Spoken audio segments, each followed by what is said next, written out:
There's something I don't understand and I need you to explain to me. What's that? What is really happening? Kí ni nǹkan tó ń ṣẹlẹ̀? Kí ni nǹkan jọ kò jẹ́ kí n mọ̀? Last month ń sìn, you got out to be sẹ́yìn with 40%. Mo dẹ̀ ti notice for yẹn láti bí 2-3 months ago. Kí ló dé? Alex, you have to calm down. No, don't tell me to calm down. That's what make you calm down. Wait now. Calm down now. Sorry, mo ò tiẹ̀ notice nǹkan tó sọ. No, wait. Gbọ́ ọ̀pọ̀ tó sọ. O ṣe máa yọ kó notice. Ṣé ọ́fíìsì ẹ̀kọ́ nìyẹn ni? O ṣe máa yọ kó notice. Anything tó bá ṣẹlẹ̀ ń bẹ̀ yẹn ó yẹ kó mọ̀. O ṣe máa yọ kó o notice. Okay, ṣùgbọ́n náà mú report wa. O àṣà rí nǹkan tó ṣẹlẹ̀. A rí report mọ́ ti níta nǹkan sí. A rí ti last month, a rí ti last 2 months. Kí ló ṣẹlẹ̀? I know and I understand. Okay, listen. Tẹ́lẹ̀ ìgbà tájọ́ ṣiṣẹ́ pọ̀ bí kò ra ìlú jẹ́ to take over. But one of my staff told me now. So time tí mo take over, I say, okay, come out. See, listen to me. Then just listen to yourself. Can you just listen to yourself? But what about what to learn? Office ẹ̀ ibi tó wà ní any staff tó bá ṣe dáadáa. Fire wọn now. Kí ló wà bẹ́ẹ̀ fún? Every month. Fire them. Kí ló wà bẹ́ẹ̀ fún? Bro. No, don't tell me ṣe nǹkan sí mi. Wọ́n àkànṣe sí mi. Every month. See, I don't just want to call you that you are failing already. Bro. Calm down. I'm going to go and go see. One or more. O mọ̀ pé loan ni. Olówó dẹ̀ máa gba owó ẹ̀ tó máa pé with interest. You collect that money with interest. One of them more business. That part is take by business that is crumble by another person. Now come store one man. She's gone. I beg give me job. Give me job. I leave the job. Don't worry. My guy. You have to.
Texas.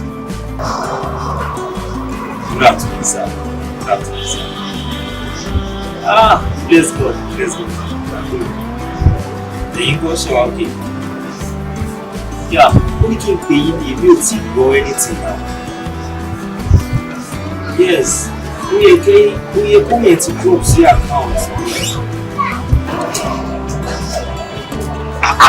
It's shame I'm doing about tell them what I told you about my business. We even know what you do now. It's pain. I have a lot of things in my head. Yes. And for all only me go. Okay. Monday morning. Okay, no, our office. Our office that's our so go to my office. Alright, thank you. Thank you, sir. Thank you, sir. Alright.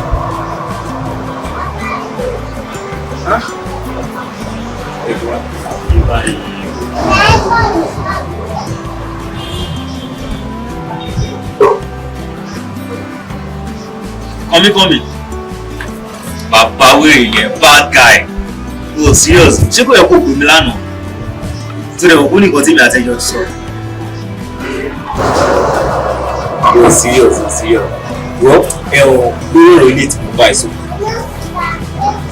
Yes. So I want to expand my business and I want you to go and join me. Yes. I want you to come and join me, please. Okay, you can come to my business, discuss about it. When you want to know I want to see now. I'm at home. Alright, no problem. I will be expecting. Yeah, you're sure. Alright, thank you.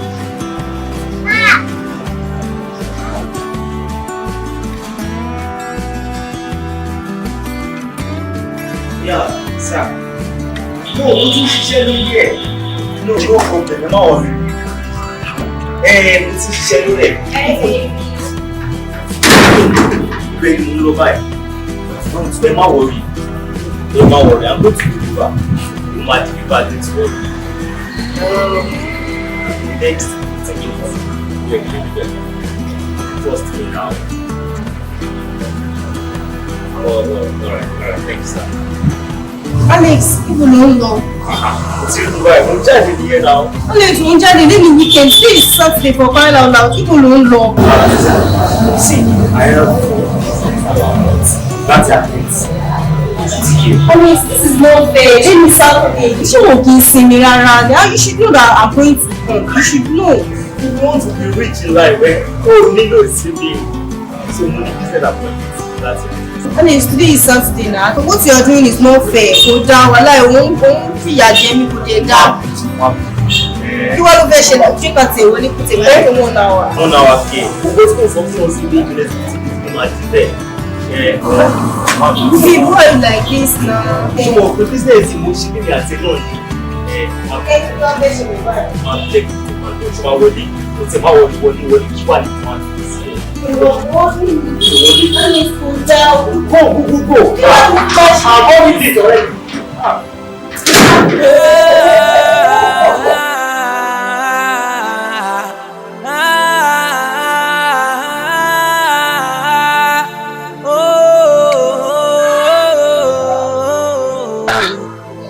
Ṣé ibi now? Mo sọ wí ká pàdé ìgbà mi lè wá dúró síbi látàárọ̀ mi ò rí. Let me just call her. Wọ́n ti kọ́ mi ẹ̀ka rẹ̀ ẹjọ́ torí ọlọ́ ẹ má bínú pé mo dá yín dúró ètò ẹ má bínú mo sáré tájú lọ pa àwọn ọ̀kan kan. Èrò mi fẹ́ rí fọ́nrán kan ni ọ̀rọ̀ yẹn dẹ̀ wà very very important like ó jẹ́ nǹkan tó gbé mi nínú because mo dẹ̀ wọ́n pé kí òta ni mo lè sọ fún ìjọyìn náà lọ. What's that? No problem. Ọkùnrin kan mi Alex ni o. Alex. Yes, Alex fẹ́ pa mí. Ọkùnrin mi Alex kò treat me right ó take business over me. Tí mo bá pè báyìí ó máa fún mi ní different excuses babe, I'm on business trip. Oh, to make up with our clients, which is not right. That makes us really breathing space. That's opportunity ńlá leléyìí o. Níbi tí mo wá bí mo ṣe máa take over business tí mi àti Alex jọ ń run. Ojú mi dẹ̀ ti wà lára bèbí ẹ̀ tẹ́lẹ̀.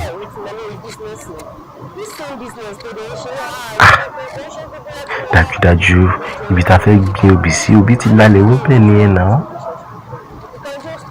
Ẹni tá fẹ́ sùn jẹ tẹ́lẹ̀ tó tún fi epo rárá.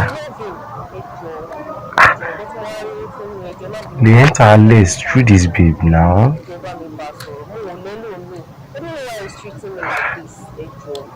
Kò sí wàhálà láti ṣe àmà ti ṣe.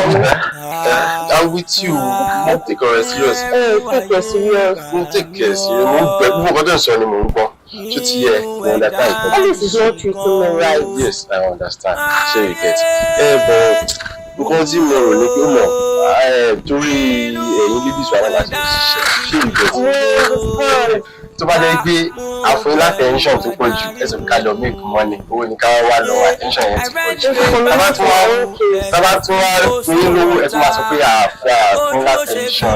Àti attention àti ẹgbẹ́ ẹ̀rọ tí mímú kankan nínú ẹ̀. Tọ́lá bí ìròwó lọ́wọ́ ẹ̀bá yóò máa ní pé ti fi ẹ̀ ó ti fi gbogbo ẹ̀ ṣe business ni. So what's not the essence of doing business? Tí kò dẹ̀ tó láyé ìjọba tó ní.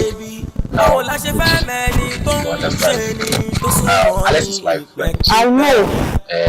And I will talk to him on your behalf. She understand. You just have to calm down. I'm calm. So you know she was buying. Tí mo bá calm no, you are buying. I will just talk out of the relationship. Mo kàn máa kúrò níbẹ̀ ni. Láti pé oúnjẹ wájú oúnjẹ oúnjẹ ìdásọ̀. Ọkọ̀ máa ń pọ̀ sọ́kò orúkọ mo pọ̀ Planex sílẹ̀ ni. Anybody bẹ́ẹ̀ máa blame me. Okay. You understand me? Mo dẹ̀ mọ̀ bó ṣe ń feel gẹ́gẹ́ bí obìnrin. So you have to calm down. I'm calm. I know you can't. You know, you understand. So you have to calm down. I will talk to my friend. Mo mọ̀ pé iná ló lè bá sọ̀rọ̀. Torí pé wọ́n ní kí sóòdì akédègbò. Olúkọ̀ọ́dún là kọ́kọ́ ké sí ẹ̀ tó yẹ mo ṣe wá bá ẹ̀rín pé jọ pé tí ẹ bá mi bá sọ̀rọ̀. Bí ìtẹ̀ máa fẹ́ràn ní nísìnyí rẹ̀, kò jẹ́ kí n sórí pé 3 years relationship. No one treat me bí ipa lọ́la meet. Okay, calm down. I talk to you. I'm calm, mo ti gbọ́. Ẹ ṣe gbọ́. Mo ti gbọ́.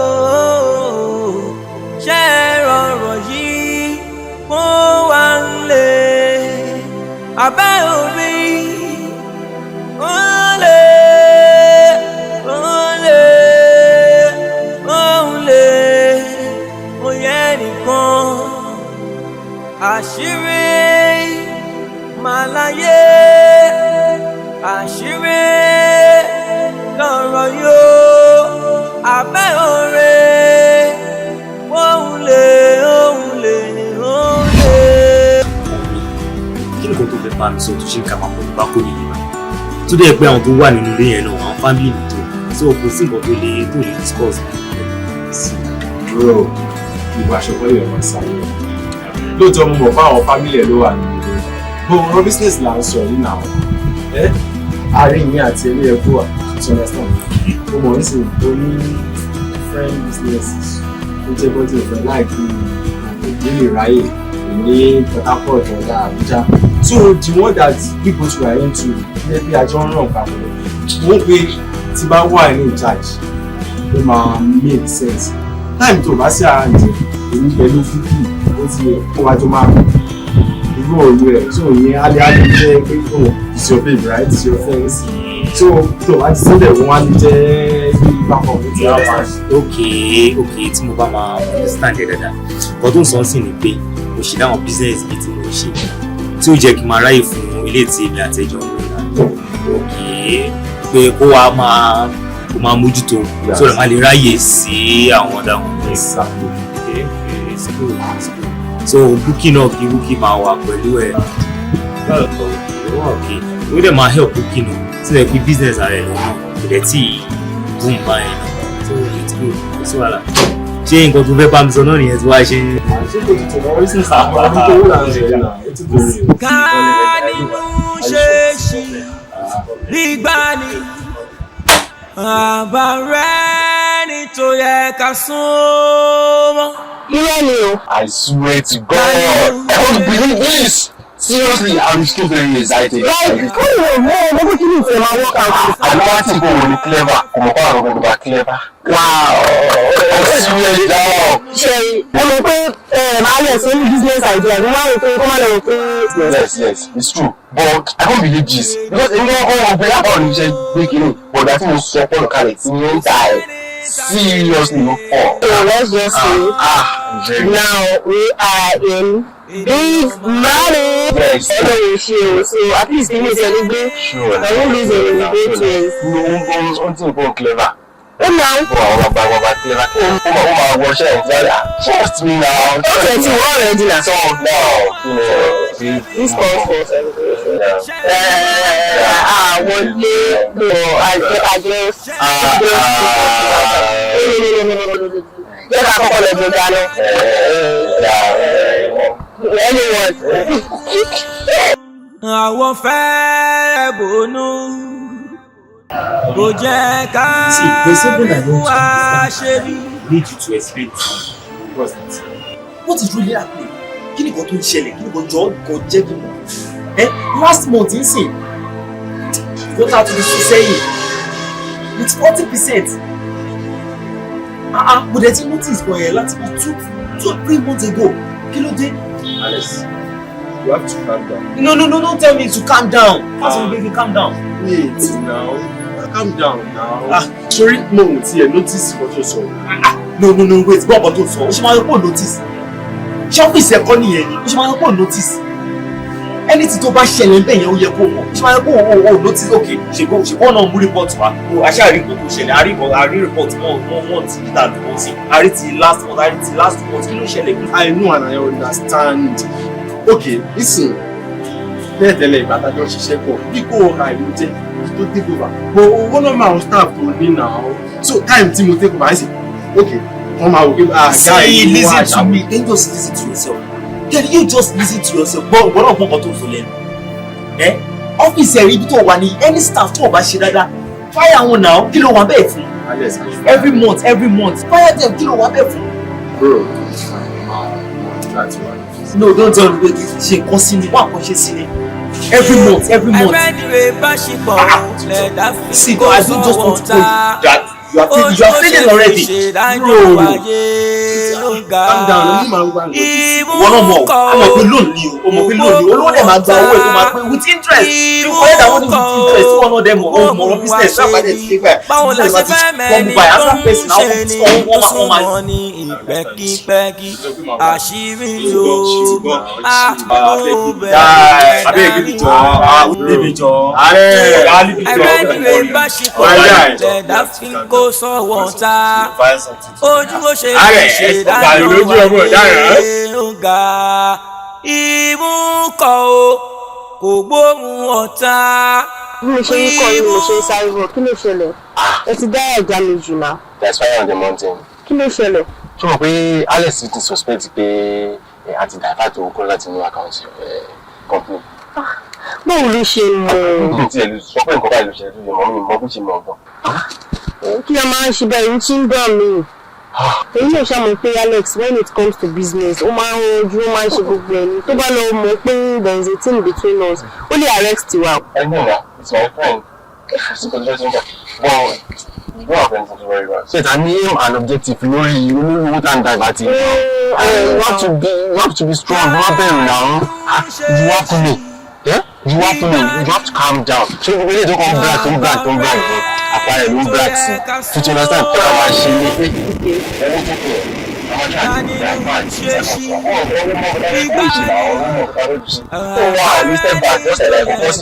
at least I need plan for after all these things. I don't plan like we started this together. We're going to end it together. So, shall I drop you? Kò sẹ́ni tá lè fọkàn tán mọ́. Ènìyàn máa lóró nínú. Kò sẹ́ni tá lè gbẹ̀mí lé mọ́. AWOFELE bònú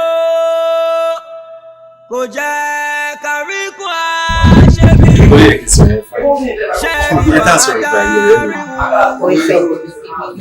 Ṣé bí wàá dárí That's love. That's ṣé love. wàá You know I love you so very much. And I trust you. Trust me is an understatement. I love you. No, so, Excellent. ìwà ẹ̀dálẹ́jọ́ ìwà ayélé o.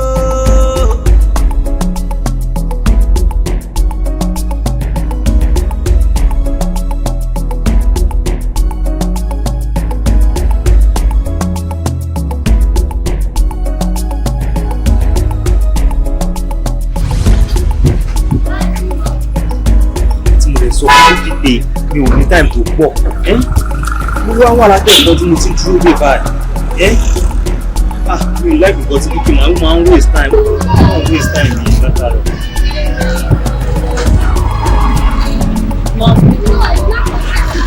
I'm sorry for being waiting. Not really. láìkí ẹ̀ ó ti pẹ́ tí mo ti kí ẹ̀ ń sí ṣùgbọ́n táìmù tí mo ti wà lóbàá tí mo ti dúró díẹ̀. Má bínú, sáré lọ ṣe mú ọtí. Like, not bínú ṣùgbọ́n.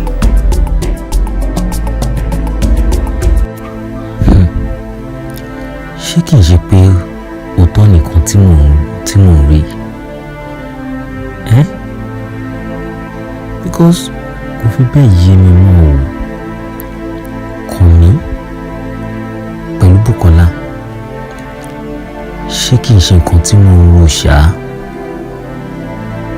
But Kami is my friend and Bukola, she's my girlfriend.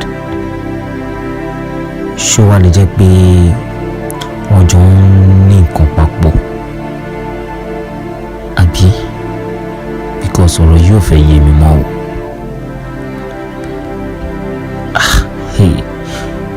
Wọ́n ní eégún àtiró wọlé, èèyàn àtiró jáde. Bracelets tí mo rí lọ́wọ́ Bukola, èmi gangan ni mo fún Kànmí ní bracelets yìí lọ́jọ́ tá a graduate ní school. Ṣé kìí ṣe nǹkan tí mo rò ṣá? Ṣó lè jẹ́ bẹ́ẹ̀? Mi ò gbọ́dọ̀ fi yín sórí ọ̀rọ̀ lẹ́sùn.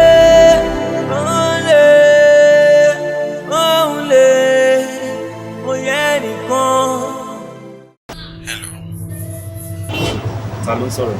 Ṣé Mr. Alex ni? Yes.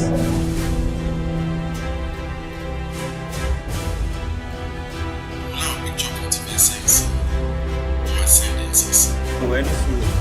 Ta ni mo bá sọ̀rọ̀? Rárá, let Kemi tó sọ̀rọ̀. Ẹ má wọlé, wọ́n á send ẹ̀ sí sí.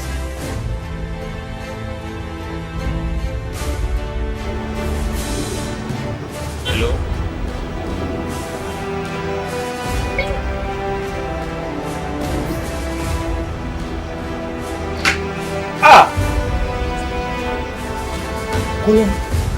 Kànmí.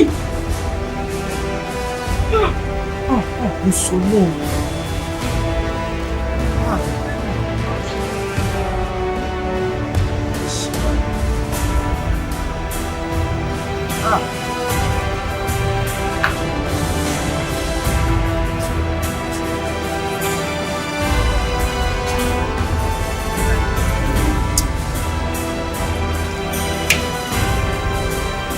ká nínú ṣe ṣì gbígbá ni.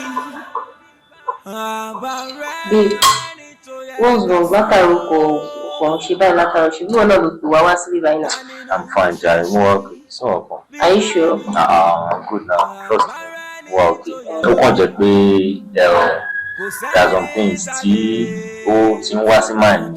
You know, the main reason why tí mo ṣe ní kí ẹ wá bá mi gbà káwọn ọ̀rọ̀ ni pé community gbàgbé. Yes, community gbàgbé. Ìní gangan ló pé 5 years exactly gbàgbé tí mo sọ. Torí ẹ̀ mi ṣe gbà ká wá sí ìwà ẹ̀ka wá. So, in a nutshell, by any means, tí kò bá ṣe fẹ́ celebrate anniversary kò ṣe police intention kò fẹ́ gbé mi jáde. Irọ́ márùn pàdé o, márùn fẹ́ o, but gbogbo ẹ̀ ṣàwọnù ara wọn náà. Ṣé o bẹ̀? And there is one other thing tí mo tún fẹ́ sọ. Komi, thank you so very much for being a good friend, for staying by me. Yeah, because to give a show, business ability ma because ó láwọn àárín kan tó fẹ́ ṣe bákan tó gbé mo mọ pàtó sá. So thank you so very much. Ètò ní yà wá. And to my darling, my beautiful Bukola, my beautiful Bukola, thank you for staying with me. You are welcome. Anything for you now. I trust you. Today, don't you like to enjoy you? Believe me, also man, shaggy, she go go and no, sharp slow. Thank you so very much. You're welcome. Thank you. Thank you so very much. Bro, you don't have to mention. I do what I need to. Why are you thanking me? Stop, you have to stop this. Seriously. Alright, Yes, now that's even master by you as a friend. Can we go through now? Please stop it, Charlie. When the last year immediately for being a bad person. You have to keep coming for being a bad friend. You have to care immediately for being a betrayer. See, let me tell you, mo rí nǹkan tó ń ṣẹlẹ̀ láàrin méjèèjì. Bro, you have to calm down. You have to calm down. What are you talking about? As in, I don't understand. You walk like, bro, I still never see. No. Oh, disappoint me. What do you mean? She's bookie here. I know it's you now. But my community is in super now. I think jáde papọ̀, I think share things papọ̀. This thing in your hand, when you get it? I bought it in the market, have you? Yes. You bought it? Yes. You bought it? Sure. And can never look straight into my eyes. He gave it to you. And I gave this thing to Komi nígbà tá a graduate from school. I saw everything. Ọjọ́ tó fún ẹ. You remember ọjọ́ yẹn ni mo ní ká jọ jáde tó pẹ́ kó tó dé.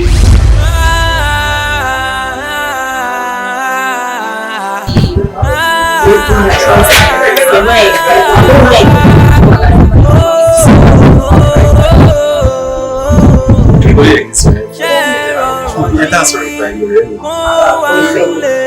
right. That's not. No, I don't. And I trust. Trust me is another statement. I love you.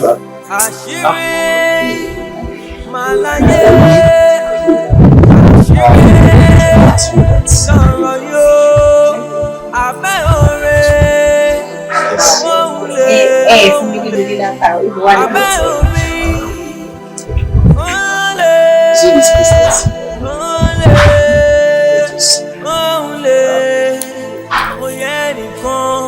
So, yeah, let me. Me ò tí understand. Are you giving me this? Just repeat. Yeah, you bad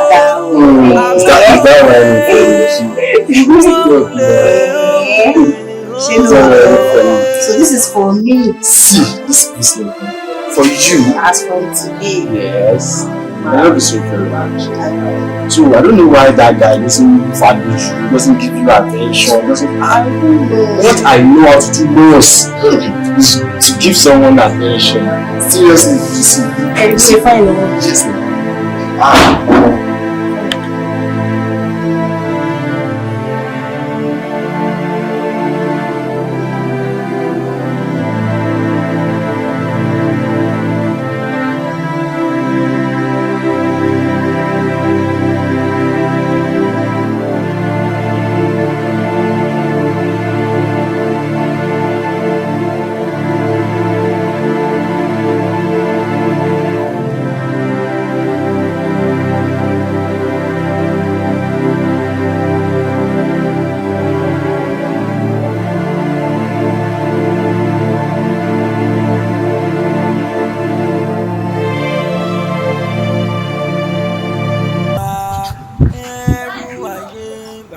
tí mo lè sọ fún kíkì pé mi ò ní time tó pọ̀ mo wá wà látẹ̀kọ́ tí mo ti dúró dé báyìí mi ò láìpẹ́ kan tí kíkì máa ń waste time ní látàrí.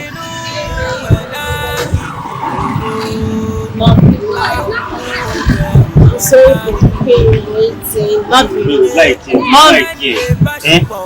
Ó ti pẹ́ tí mo ti kí ẹ ń ṣe ṣùgbọ́n táyì tí mo ti wà níbàyí tí mo ti dúró díẹ̀.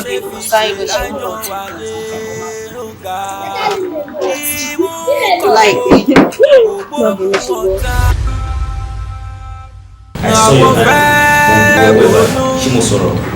No, that day I told you I was busy. See, mo ti take decision. You see this drink that both of you are. Kò sẹ́ni tá lè fọkàn tán mọ́. Ènìyàn máa lóró. Kò sẹ́ni tá lè gbẹ́jọ́lé. Àwọn fẹ́ ìlú gbogbo.